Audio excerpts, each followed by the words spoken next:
ये सब लालू जी के ही पाठशाला से निकले हुए लोग हैं। चाहे कोई कुछ कहे या ना करे, लेकिन उनको भूलना नहीं चाहिए कि लोग कहाँ से निकले।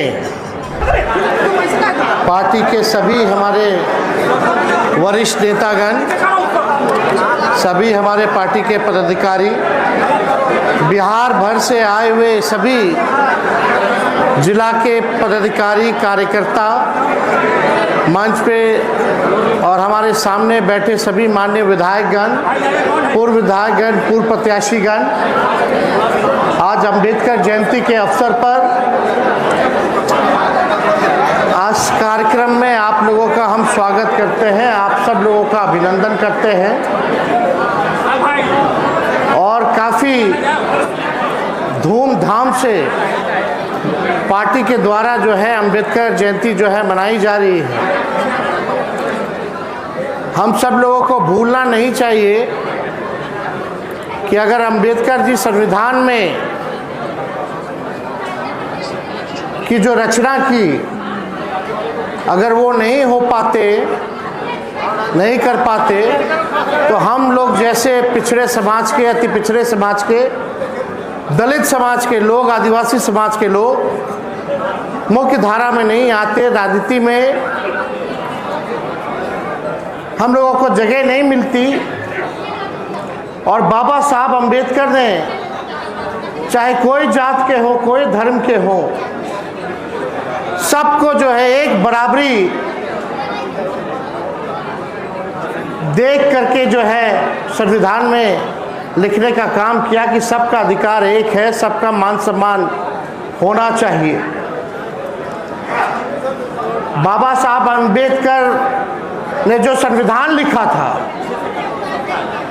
आज कई ताकतें जो हैं उस संविधान को नहीं मानती है और उस संविधान को बदलने की कोशिश की जा रही है। आज हम लोगों की जिम्मेवारी बनती है, खास तौर पे नौजवान जो नई पीढ़ी है, कि बाबा साहब की बातों को हम लोगों को जानना चाहिए और उनके विचारधारा पर हम लोगों को खड़ा होना होगा। और जो लोग संविधान को बदलना चाहते हैं, हम सबको मिलकर उनको बदलने का काम करना है। चाहे लोकतंत्र की बात की जाए, भाईचारे की बात की जाए, संविधान की बात की जाए, या आज जो तानाशाही का जो दौर है, जिस हिसाब से जितने संवैधानिक संस्थाओं को हाईजैक कर लिया गया है, एक डिक्टेटरशिप, एक तानाशाह के हुक्म को सब लोग मानने लगे हैं। जितने भी संवैधानिक संस्थाएं थी, आज कहीं ना कहीं से लोकतंत्र की जो है बार बार जो है हत्या की जा रही है। आज हम सब लोग अंबेडकर जी को नमन करते हैं और इस विश्वास के साथ हम लोग वापस जाएं, ताकि अंबेडकर जी की बातों को, उनके संविधान को हम लोग रक्षा ही ना करें, बल्कि जन जन तक और लोगों तक पहुंचाने का काम करें। बड़ी खुशी की बात है कि दलित समाज से आए हुए जो कई छात्र हैं, 3 छात्र जो टॉप किए, उनको पार्टी ने जो है सम्मानित करने का काम किया। अंबेडकर जी कहा करते थे कि पढ़ो, शिक्षित बनो, और शिक्षा वो शेरनी का दूध है, जो पिएगा वो दहाड़ेगा। ये अंबेडकर जी का कहना है। तो हम सब लोगों को, जो शोषित वंचित समाज के लोग हैं, सभी लोगों को शिक्षित होना होगा, तभी हम लोग जो है लड़ाई लड़ सकते हैं। आज बिहार की राजनीति में बड़ा गतिविधि चल रहा है। आदरणीय नीतीश कुमार जी, अभी भाजपा ने उनको समाप्त कर दिया, उनको दिल्ली भेजने का काम किया है। चुनाव में हम लोग हमेशा ही बात कहते थे कि नीतीश जी को भाजपा वाले लोग जो है मुख्यमंत्री पद पे रहने नहीं देंगे चुनाव के बाद। आज वही हो रहा है।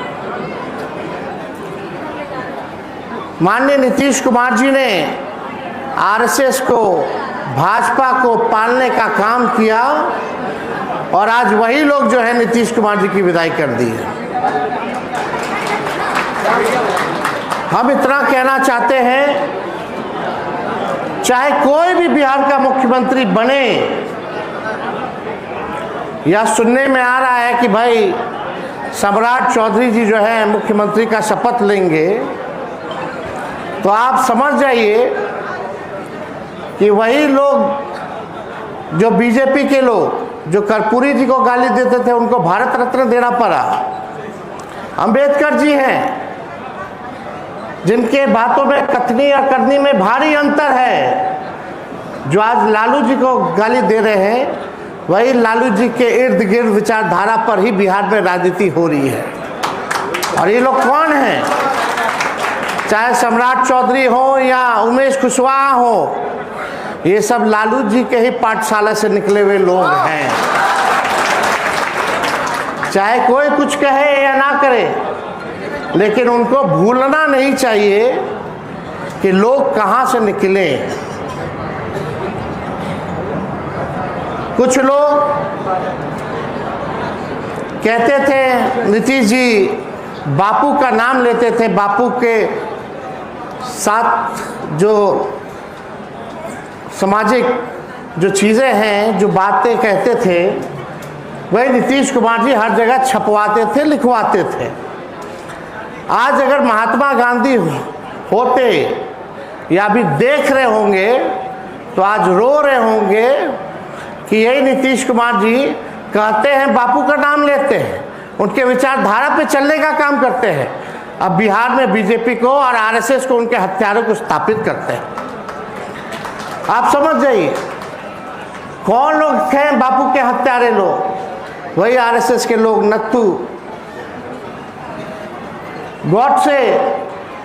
आज उन्हीं लोगों के विचारधारा वाली पार्टी को नीतीश कुमार जी ने बिहार में पूरा खुला मौका दे दिया कि सरकार बना।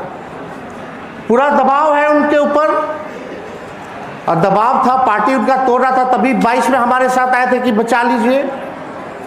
हम लोगों ने हर एक काम किया सांप्रदायिक शक्तियों को रोकने के लिए, आरएसएस को रोकने के लिए, बीजेपी को सत्ता में आने से रोकने के लिए। लेकिन वहां भी लोग हैं जो नहीं चाहते थे कि राष्ट्रीय जनता दल से समझौता रहे, जो भाजपा के एजेंट है, आज उन लोगों ने बर्बाद कर दिया।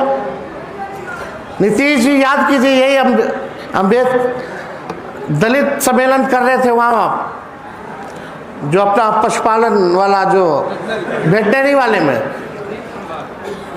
हमारी सरकार थी, 2-3 दिन में वो जाने वाले थे छोड़ के, तो बोल रहे थे नीतीश जी कि भाई ये लोग केवल अपने परिवार को आगे बढ़ाता रहता है, हमसे ये नहीं देखा जाता है। आज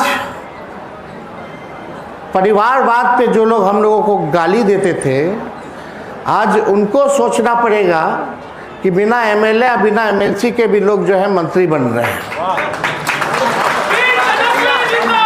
और एक माहौल बनाया जा रहा है कि नहीं मान रहे हैं, नहीं मान रहे हैं, सब चीज तय है।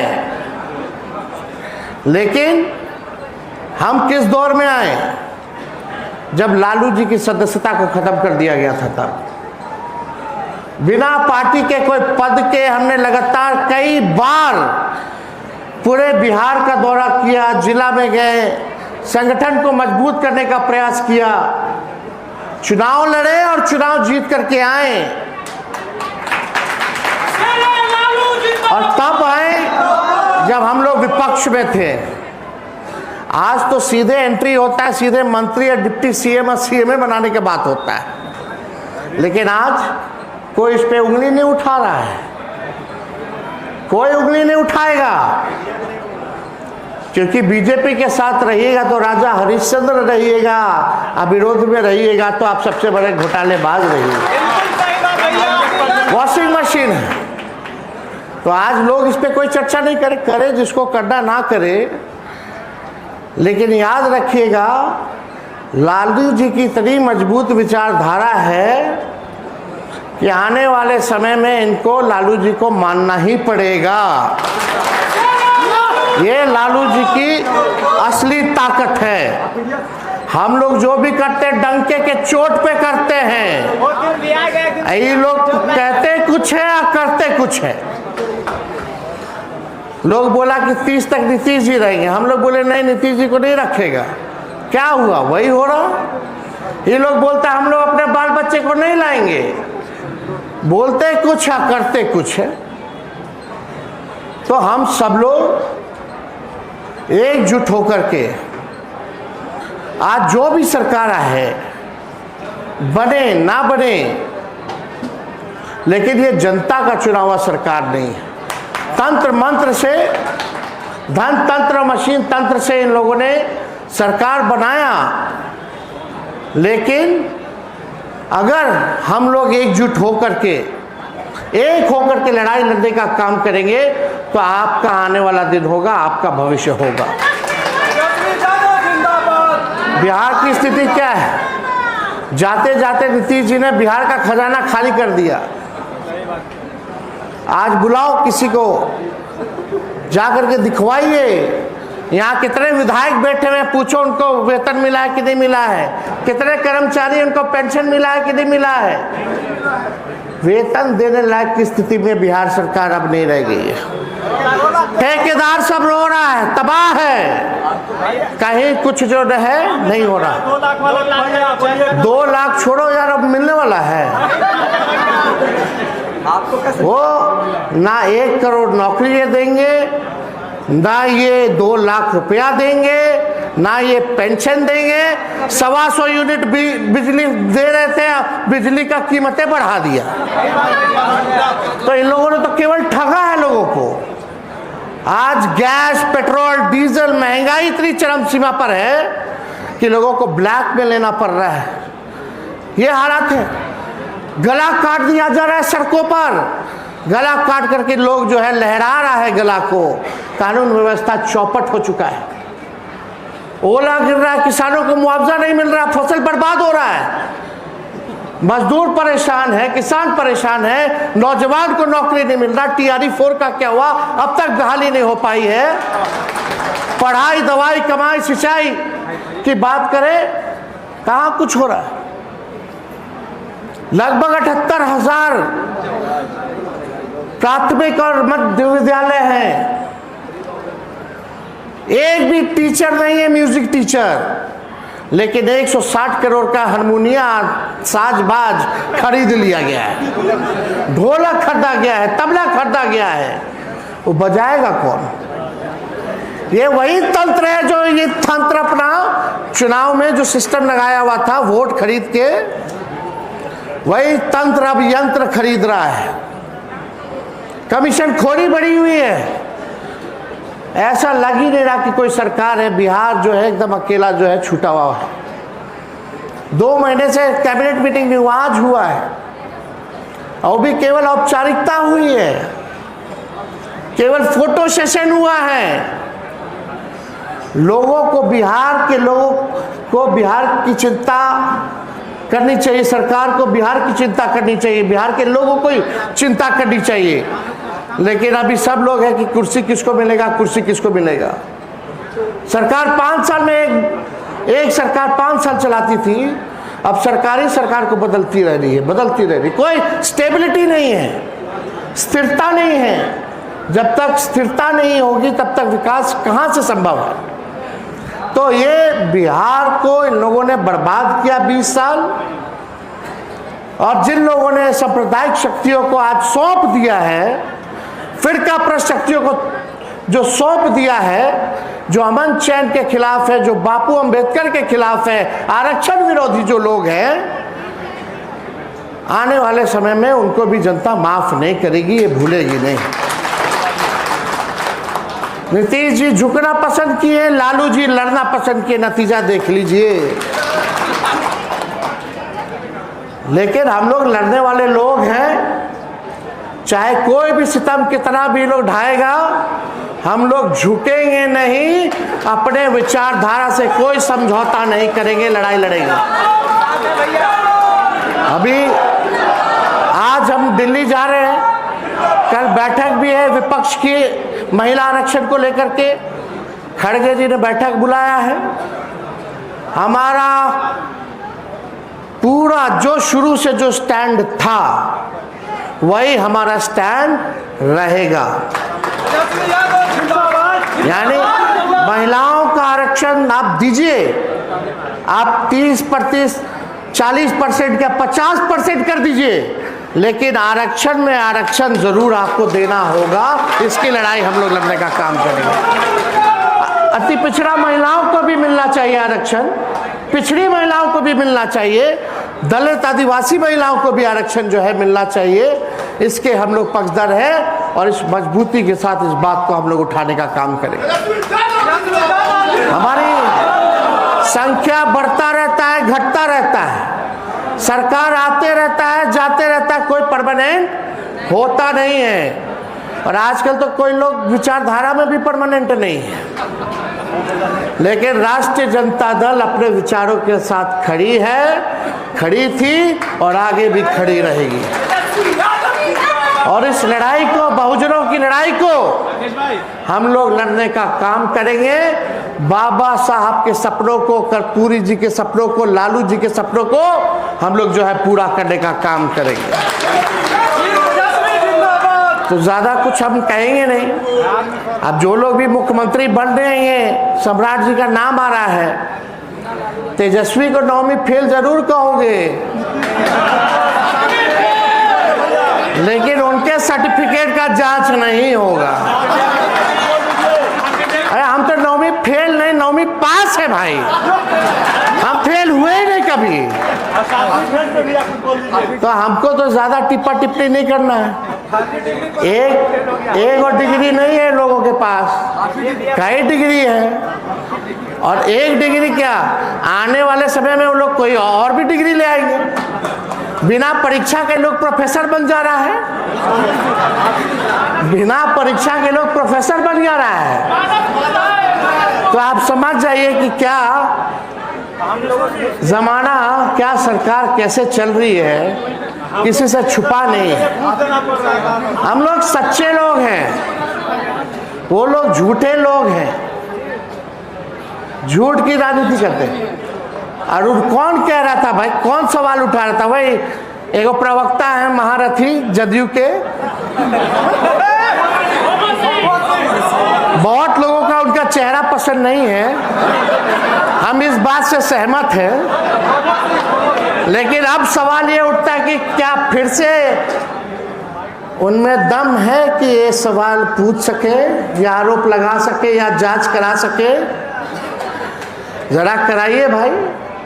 और केस मुकदमा का तो हमको नहीं पता, लेकिन मुख्यमंत्री बनते ही सारा केस मुकदमा खत्म हो जाएगा। तो ये सब तो होगा बिहार में। अपने दल के लोगों को, अपने कार्यकर्ताओं को तंग किया जाएगा, झूठे मुकदमे में फंसाया जाएगा, जेल भेजने की तैयारी होगी। जब भी सड़क पे आओगे तब जो है लोग लाठी डंडा बरसाने का काम करेगा। आप लोग चिंता मत कीजिएगा, जहां भी लाठी डंडा बरसेगा हम सब लोग वहां आकर के खड़े होने का काम करेंगे।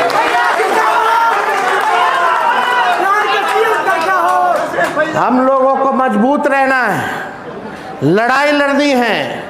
लड़ाई लड़ना है कि नहीं लड़ना आप लोगों को, या कमजोर बने रहना है? लड़ेंगे ना, लड़िएगा तभी जीतिएगा। चिंता मत कीजिए, चट्टान जैसा मजबूत रहिए, आपका दिन जरूर आएगा, कहीं जाने वाला नहीं है। तो ज्यादा समय ना लेते हुए आप सब लोगों को हम दिल से जो है धन्यवाद देते हैं। आप सब लोग यहाँ आए हैं और आप लोगों ने बाबा साहब के विचारधारा को मजबूत करने का संकल्प लिया है। मुझे पूरा विश्वास है कि आप लोग जन जन तक उनके विचार को मजबूत करने का काम करेंगे। बहुत बहुत धन्यवाद। जय भीम, जय हिंद।